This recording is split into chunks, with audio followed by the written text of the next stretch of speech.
¿Cómo estáis? Bienvenidos, yo soy Luna y este es mi canal Luna Wine. En el día de hoy estamos en directo en Twitch y vamos a seguir leyendo nuestro querido libro de Anti-Marx, primera parte, por Juan Ramón Rayo. Ya por fin hemos terminado la introducción, que nos ha costado un ratillo. Vamos a por el primer capítulo, que le tengo muchas ganas porque se llama El capitalismo según Marx. Interesante. Así que nada, vamos a ello. Recordar que estoy haciendo una serie de audiolibros leyendo de momento el primer tomo, seguramente el segundo también lo leamos, así que suscríbete y entra en la lista de reproducción para poder ver el resto de vídeos y escucharme leyendo maravillosamente, que se me da genial. Vamos allá, chicos. El capitalismo según Marx. Si toda la producción procede del trabajo, es decir, de la transformación de la naturaleza a través del trabajo humano, ¿cómo es posible que quienes no trabajan terminen apropiándose de una porción de la producción total dentro de una economía capitalista? ¿Cómo es posible además que esa porción de la producción total que va a parar a quienes no trabajan crezca en términos absolutos y relativos con el paso del tiempo? ¿Es sostenible a muy largo plazo este modo de organización de la sociedad? ¿O en cambio está condenado a desaparecer por la contradicción radical que supone que a quienes no producen les sea distribuida una proporción, cada vez mayor de lo producido? Y si esta organización económica no es sostenible en el tiempo, ¿qué otra organización económica la sucederá? Estas son las preguntas fundamentales que Marx se plantea en su análisis del sistema capitalista. Un sistema económico donde los capitalistas no producen con su trabajo, pero a pesar de no hacerlo, terminan apropiándose de una parte creciente de la riqueza que sí producen, y solo producen los trabajadores. Y la respuesta que termina alcanzando es, de manera muy resumida, la que sigue. El capitalismo es un modo de producción histórico, posterior al feudalismo y previo al comunismo. Su estructura económica está caracterizada por el hecho de que una minoría de personas, la clase capitalista, posee en exclusiva la totalidad de los medios de producción, mientras que la mayoría de la población carece de ellos, y en consecuencia se ve forzada a vender su capacidad laboral en el mercado, convirtiéndose así en clase obrera. Los capitalistas compran esa capacidad laboral para transformar sus medios de producción en bienes económicos que puedan ser vendidos en el mercado, mercancías, a unos precios superiores a sus costes. El objetivo de los capitalistas es obtener un beneficio monetario sobre su inversión inicial. Es decir, el objetivo de los capitalistas es revalorizar el capital y hacerlo además de manera continuada. El origen de esta revalorización perpetua del capital, de la ganancia del capitalista, reside en la plusvalía, a saber, en aquella porción de la jornada laboral durante la cual el obrero trabaja para el capitalista sin que éste se la remunere. El origen de la plusvalía, pues, reside en que el obrero, por el hecho de carecer de medios de producción suficientes como para fabricar bienes económicos por su cuenta, se ve forzado a trabajar durante más horas que las que el capitalista le remunera a través de su salario. Por tanto, el origen de la plusvalía reside en última instancia, en la misma estructura económica del capitalismo. La desigualdad de distribución de los medios de producción es la que posibilita que la clase capitalista explote a la clase obrera. Esa es su contradicción fundamental. Los que tienen no hacen y los que hacen no tienen. Pero los que no hacen parece que sí hacen e incluso, en sus formas más extremas, que lo hacen todo. Además, el desarrollo del sistema capitalista no contribuirá a revertir esta desigualdad de distribución inicial de los medios de producción que posibilita la explotación del trabajador. Cuanto más capital acumulen, revaloricen y reinviertan los capitalistas, tanto más se desarrollará la productividad del trabajo. Pero al mismo tiempo, tanto más se ensanchará la brecha que existe entre los que tienen y los que no tienen, entre la propiedad capitalista y la nula o casi nula propiedad obrera. El capitalismo es, por tanto, un modo de producción que se reproduce a sí mismo de manera amplificada. Cada vez más trabajadores tienen menos y cada vez menos capitalistas tienen más, lo que conduce a una explotación cada vez más amplia y profunda. Pero esta extensión e intensificación de la explotación no bastará a largo plazo para permitir rentabilizar todo el enorme capital que se ha acumulado durante el periodo histórico en el que este modo de producción ha prevalecido. La plusvalía agregada tenderá a crecer a un ritmo más lento que el capital agregado, de modo que la rentabilidad de las inversiones de los capitalistas será decreciente y acabará siendo insuficiente como para continuar acumulando el capital y desarrollando la productividad de trabajo.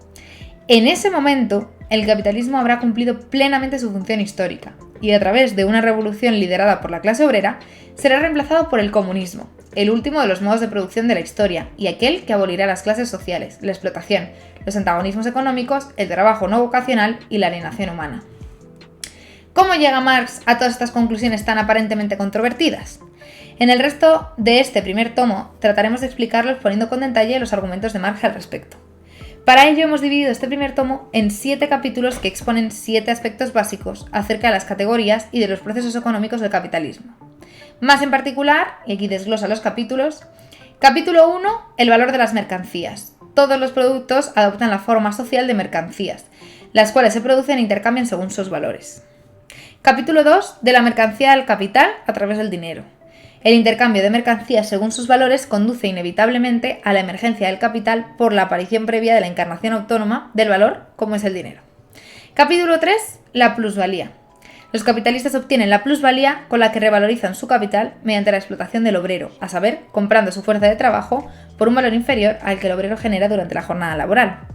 Capítulo 4, reproducción y acumulación de capital. La separación entre trabajadores y medios de producción se acrecienta conforme más plusvalía extraen los capitalistas de los trabajadores, lo que permite consolidar y profundizar en las relaciones de explotación. Capítulo 5. La distribución de la producción agregada entre clases sociales. Cada capitalista individual recibe una porción de la plusvalía agregada que el conjunto de la clase capitalista ha extraído a costa del conjunto de la clase obrera. Capítulo 6. Las crisis dentro del capitalismo.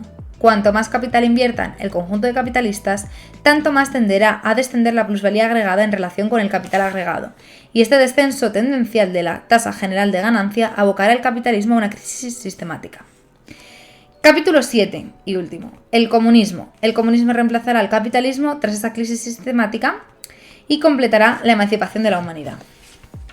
Esos serían los capítulos y dice: es importante darse cuenta de que cada capítulo es una consecuencia dialéctica del anterior, que las mercancías se intercambian según sus valores, capítulo 1, las aboca a que se terminen intercambiando como capitales, capítulo 2, pero para poder intercambiarlas como capitales es necesario explotar a los trabajadores extrayéndoles la plusvalía, lo cual presupone la separación entre trabajador y los medios de producción, capítulo 3.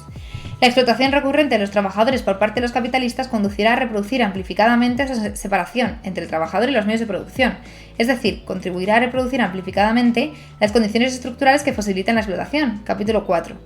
Pero al mismo tiempo, y debido al modo en el que se distribuye competitivamente la plusvalía agregada en el interior de la clase capitalista, capítulo 5, también irá socavando la capacidad de los capitalistas a continuar acumulando capital, condenando así al capitalismo a una crisis sistemática.